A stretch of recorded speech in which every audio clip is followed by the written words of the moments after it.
Bom dia, bem-vindos a mais um programa de Juntos pela Saúde, um programa da responsabilidade da Associação Portuguesa da AVC.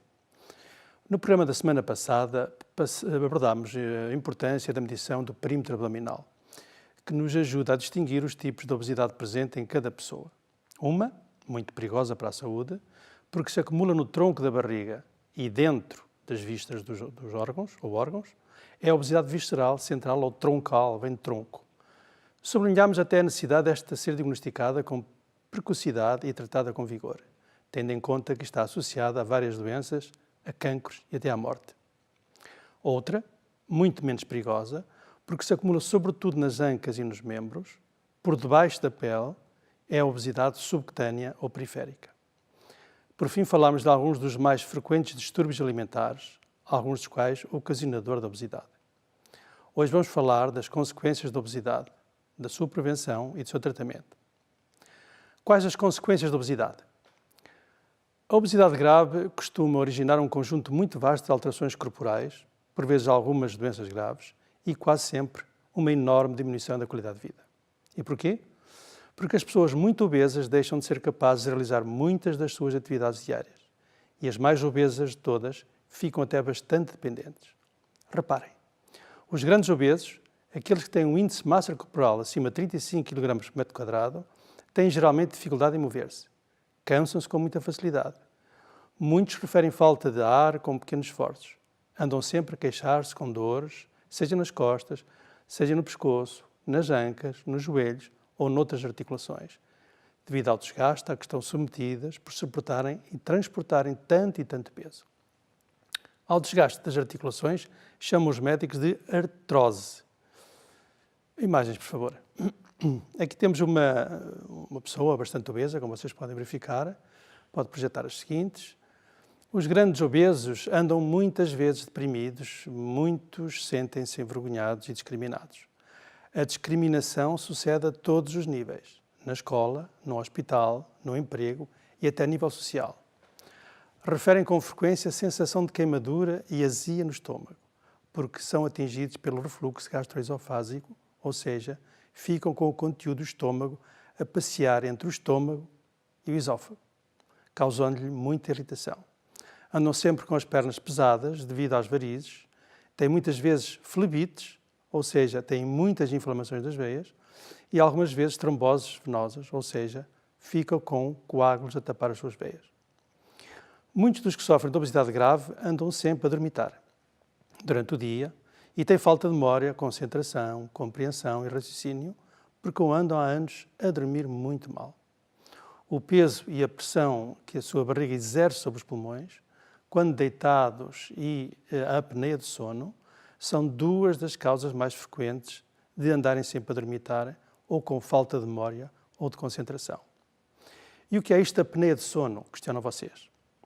A apneia é o termo médico que os médicos usam para designar paragem da respiração.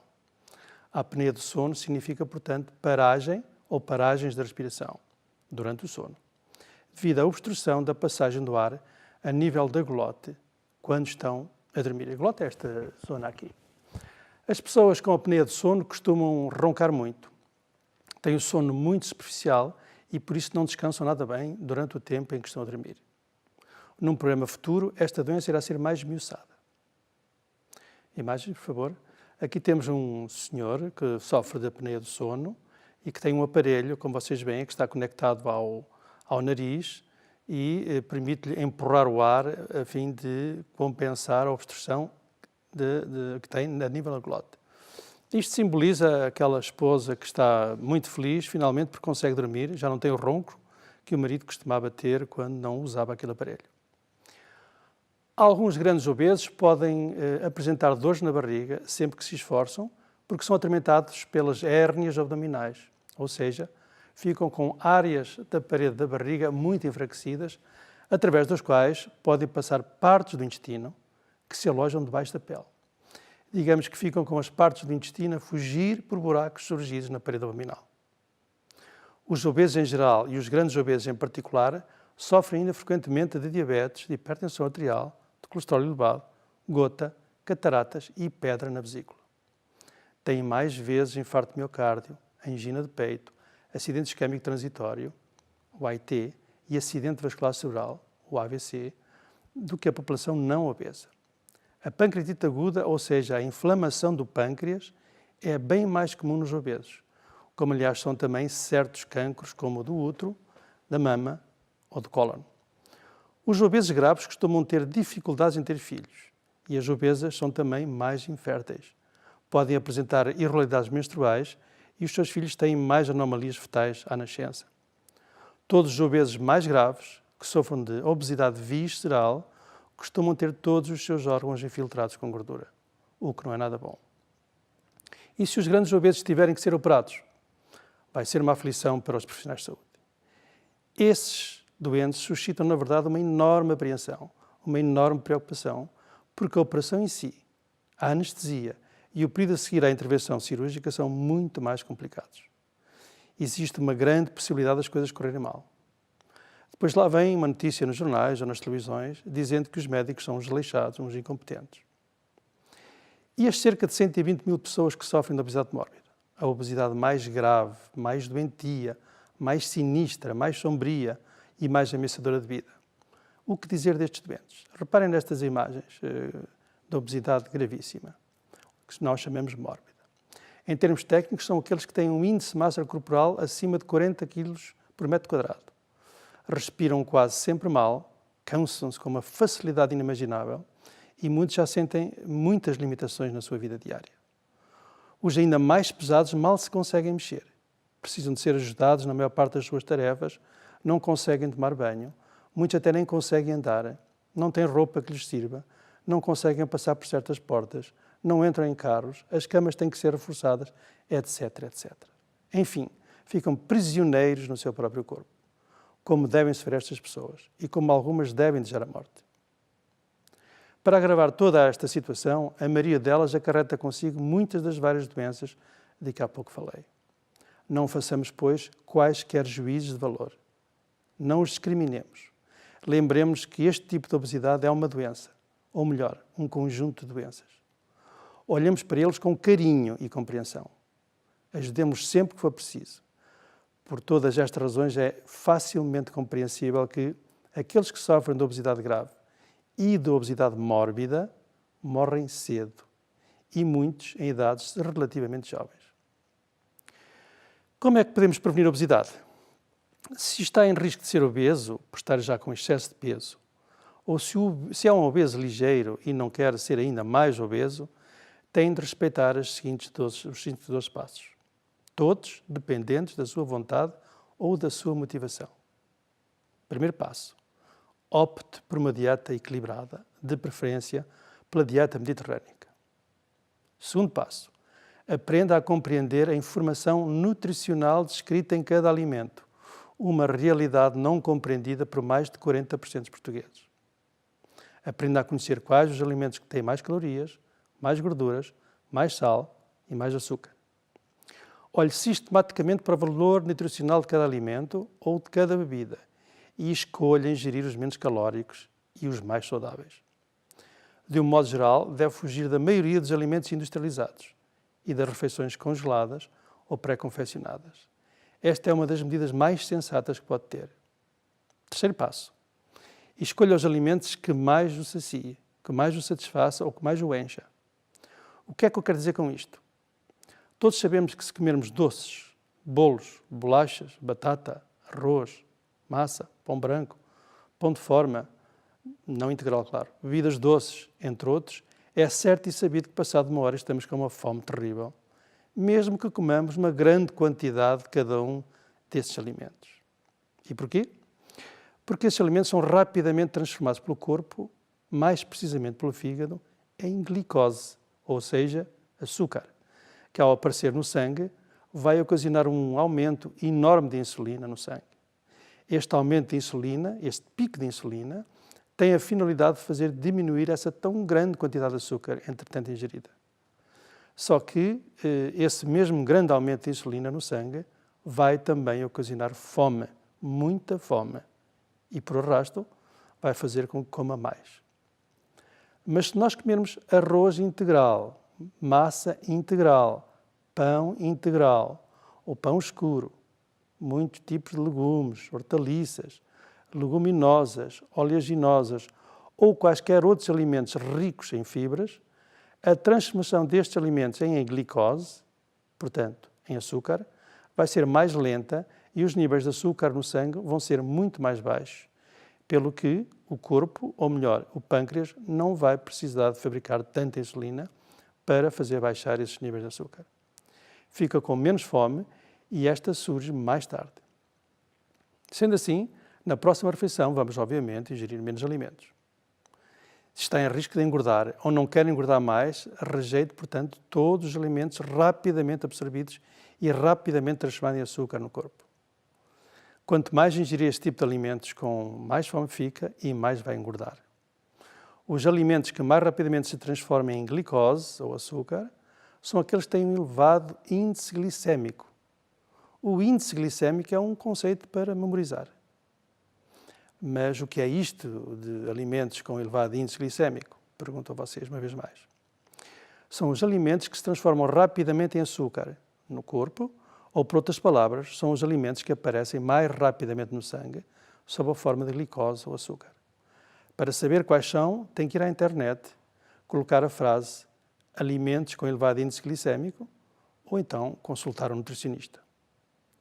É também por esta razão que as pessoas adoram os doces, que as pessoas que adoram os doces devem procurar ingeri-los somente no fim de uma importante refeição, pois é nesse momento que o açúcar é menos absorvido, não indo, por conseguinte, causar uma grande elevação de glicose no sangue. É precisamente por isto que os médicos e os nutricionistas não recomendam a ingestão de um doce ou de um bolo à meia da manhã, à meia da tarde ou ao deitar. Se não aceitar esta sugestão, vai arrepender-se, porque esse doce ou bolo não só não o vai saciar, como também só lhe vai trazer mais fome, acabando, em última análise, por o engordar mais. Se já tem excesso de peso, prefira então, repito, a massa integral, o arroz integral, o pão integral, a farinha integral, o pão escuro com ou sem sementes, as sopas ricas em verduras, os vegetais, as saladas, as leguminosas como o feijão, ervilhas, favas, lentilhas, grão de bico, feijão frade, soja, tremoço, amendoim, xíxaro. Prefiro uns queijos magros, quase sempre queijos brancos, como os queijos frescos, os requeijões, queijo tipo ricota, cottage, quartz, a mozzarella, flamencos magros e os iogurtes naturais magros, a batata doce, castanhas, pequenas quantidades diárias de oleaginosas, como nozes, avelãs, caju, amêndoa, pistácio e todo o tipo de fruta, mas não mais de 3 peças por dia. Imagens, por favor. Aqui temos uma típica refeição mediterrânica em que vocês veem quase metade do prato é composto por vegetais e fruta. Depois há ali uma pequena quantidade, pode voltar atrás, por favor, na imagem. Há ali uma pequena quantidade de tais substâncias, como a ervilha, a fava, o feijão, que ainda, enfim, podem compor muito bem, devem ser consumidos praticamente todos os dias e fica muito bem nos pratos. Depois há quantidades dos tais arroz, ou massa integral, ou batata doce. Depois uma pequena quantidade de carne, 3 ou 4 ovos por semana. Depois temos uma quantidade apreciável de queijos magros, queijos brancos, são os queijos brancos, e de iogurtes naturais, constituem também uma boa parte da alimentação da dieta mediterrânica. A carne quase não vem porque eles só recomendam uma vez por semana. Fujam, portanto, a imagem seguinte. Sim, podem passar a imagem seguinte. Saladas, muitas saladas. Estamos a dizer ok às saladas, todo tipo de saladas. Imagem seguinte. Mais saladas, pode passar as seguintes. Cá estão, vários tipos de legumes, frutas, em quantidade. As tais 3 peças por dia. Depois já lá vemos ali sim. Estes sumos naturais são bem-vindos, mas não são tão importantes quanto se for mesmo a fruta crua ou o próprio legume cru. Portanto, podem fazer isso, podem bebê-los, mas fujam um pouquinho disso. E façam isto que aqui está. As nossas crianças precisam de entrar em contacto com a dieta mediterrânica o mais precocemente possível. Elas têm que aprender a gostar deste tipo de dieta, têm que aprender a gostar destes legumes e desta fruta, que é coisa, como sabem, que é difícil neste grupo etário. Seguinte, aqui temos, mais uma vez, um pão, vários tipos de pão escuro, massas integrais, mais pão escuro com sementes. Depois as pessoas muitas vezes queixam-se: o que é que eu vou pôr no pão? Olha, vocês põem aqui queijo fresco, podem pôr requeijão, aqueles queijos magros que eu vos falei há pouco. Isto são manteigas de amendoim, pode ser manteiga de caju, manteiga de amêndoa, enfim, de soja. Estas compotas para os bebês é um bocadinho complicado, mas façam compotas caseiras com muito pouco açúcar e já podem colocar, efetivamente, no tal pão escuro. Os cereais têm que ser todos deste tipo, todos integrais, muito farelo, imagens seguintes, muito farelo de trigo, de aveia, todos os tipos de farelos estão à venda nos supermercados, vocês podem perfeitamente comprar isso, muitos farelos. Atenção aos cereais matinais, nós só recomendamos os que têm muita fibra, muito pouco açúcar e, portanto, tem que ver a composição, olhar para o rótulo de cada cereal de pequeno almoço, porque alguns realmente têm açúcar a mais e têm fibra a menos. Pode passar a imagem seguinte. Cá estamos. Eu dou muita ênfase a este tipo de alimentação porque, efetivamente, é o mais correto. É pão, reparem, tudo é escuro. Pode voltar atrás. Tudo é escuro. A massa é escura, a massa integral é escura. O pão integral é mais escuro. O arroz integral é mais escuro. Tudo é escuro. Portanto, isso é uma boa maneira das pessoas identificarem um alimento mais rico em fibras que os outros. Pode passar a imagem seguinte. As tais feijões, ervilhas, todos os dias podem consumir isto, favas, são alimentos muito bem-vindos. E aqui temos amêndoas, nozes, um punhadinho de cada uma destes produtos por dia é suficiente, um punhado, 20 ou 30 gramas. Escolham os grelhados, mas não é preciso esta quantidade de carne que aqui está. Basta uma dessas quantidades. É a palma de uma mão. Esta zona aqui. Cá estão os mais grelhados. Todo tipo de grelhados são muito bem-vindos.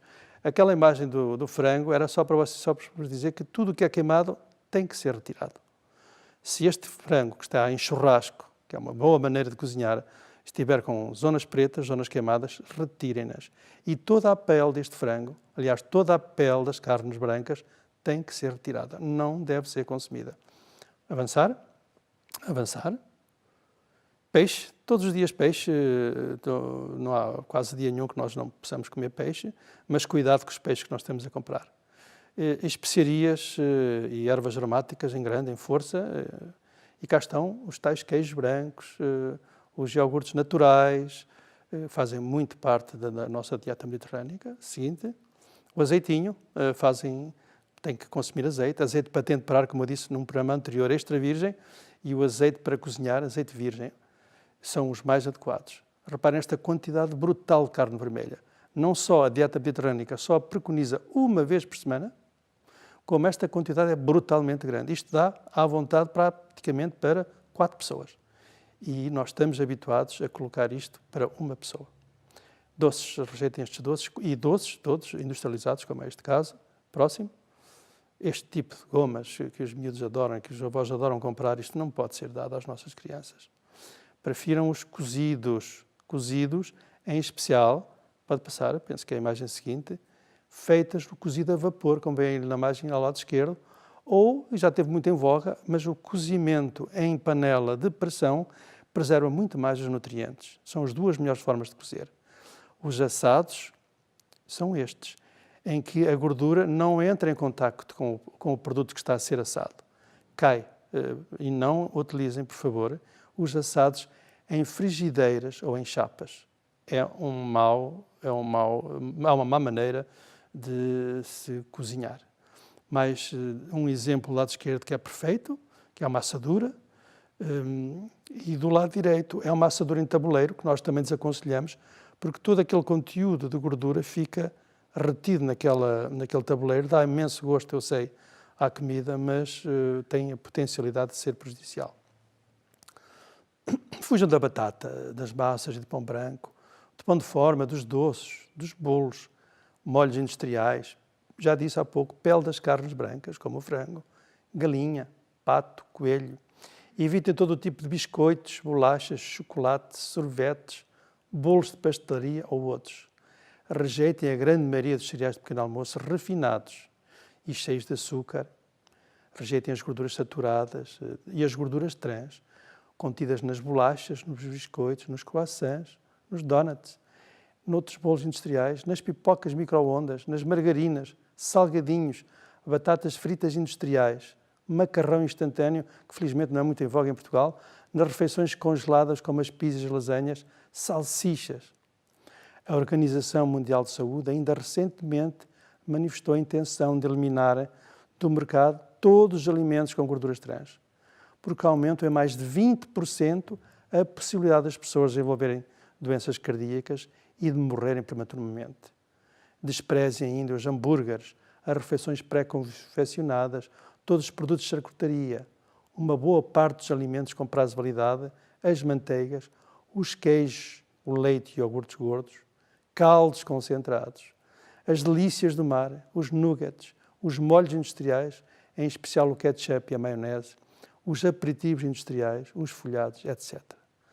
Abandonem todo o tipo de refrigerantes, mesmo que sejam do tipo néctar.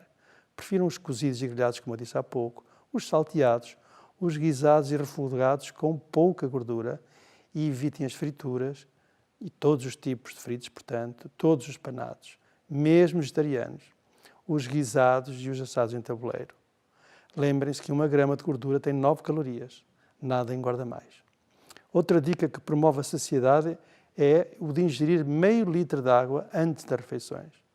Alguns estudos documentam a perda importante de peso com esta medida. Há quem beba cerveja para sentir o mesmo efeito, antes ou a meio da refeição. E diga-se, na verdade, que em algumas pessoas resulta, tem uma boa eficácia. Finalmente, se pensa em ir a um restaurante, a uma festa familiar, coma primeiro uma refeição ligeira, para ficar com menos fome. Quarto passo, fotografe a comida que come e reveja a cada 1 ou 2 dias, para ter uma noção mais precisa do tipo e quantidade dos alimentos que ingere. Pese-se diariamente. Repito, pese-se diariamente. Um dos passos mais essenciais para controlar racionalmente o seu peso. A par da fotografia, o peso diário é o melhor modo que cada um de nós tem para nos consciencializarmos daquilo que devemos ou não fazer para não engordar ou até para emagrecer. Utilize também aplicações informáticas que permitem contar as calorias gastas. Quinto passo, coma devagar e mastigue bem os alimentos. Diminua a velocidade de ingestão dos alimentos. Coloque o talher na mesa entre cada mastigação. Faça pausas entre cada mastigação ou garfada. Hoje come-se como uma refeição em cerca de 15 minutos. Muitas vezes come ainda mais depressa. Se tem tendência para engordar ou se já é obeso, não coma depressa. O cérebro necessita de 20 a 30 minutos para nos dizer não comas mais, estás satisfeito.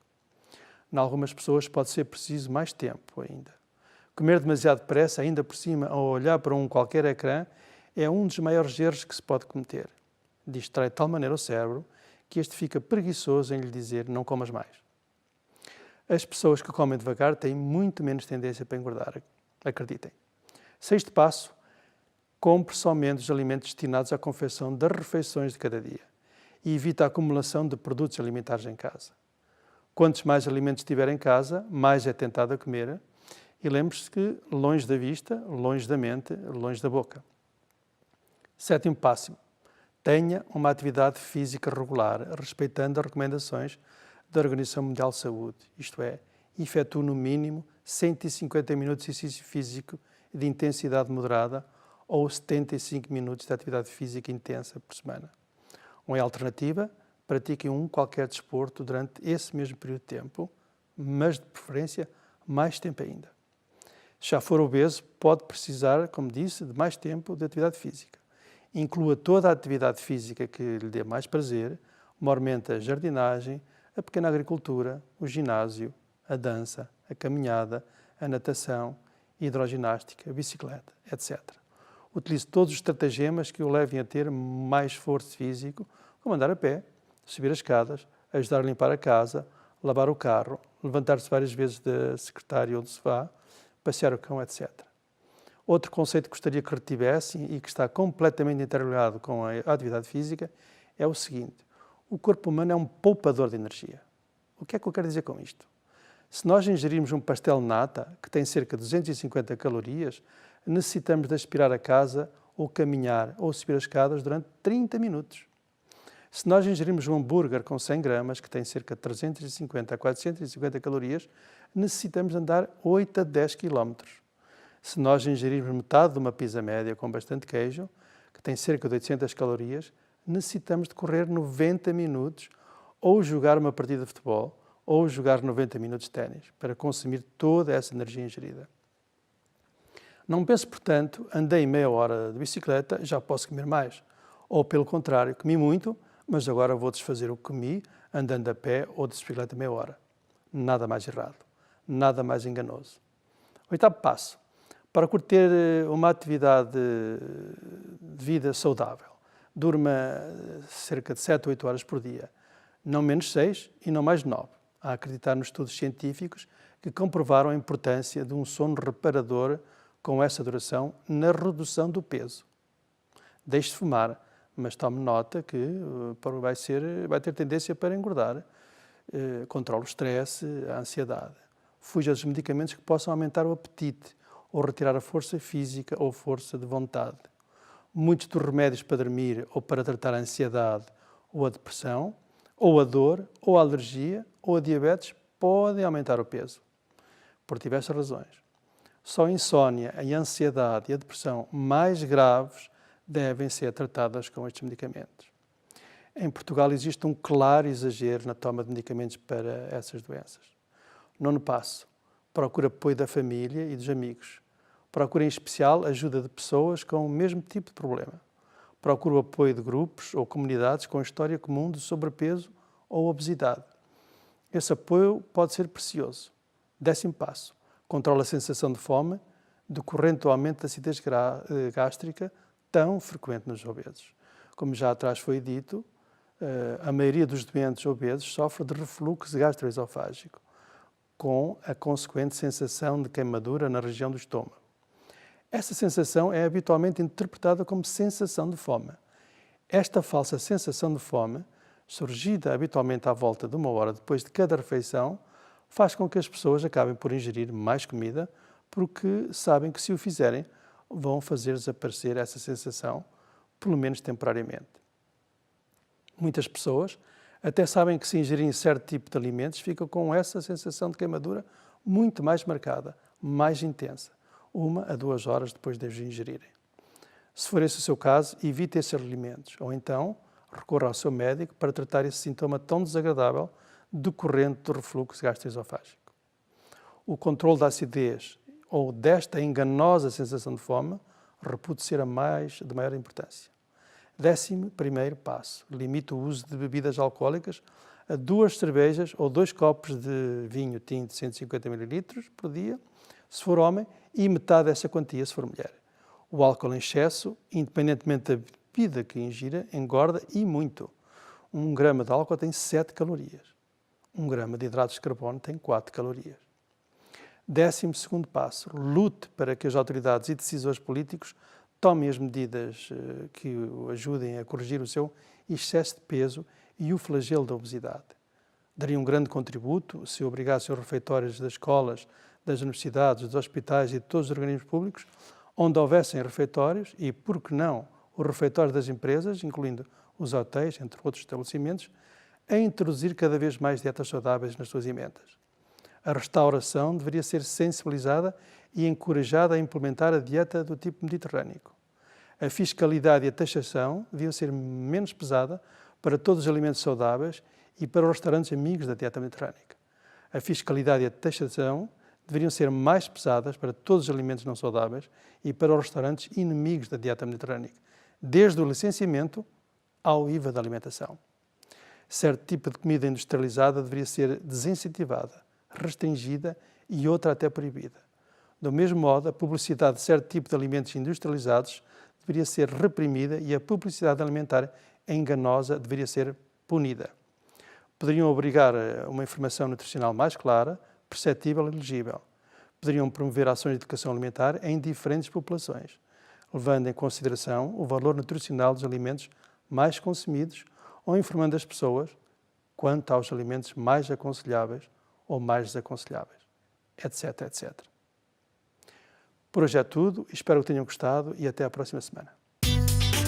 Estamos em sua casa, estamos no seu coração. Somos Ângelos TV, a televisão católica portuguesa.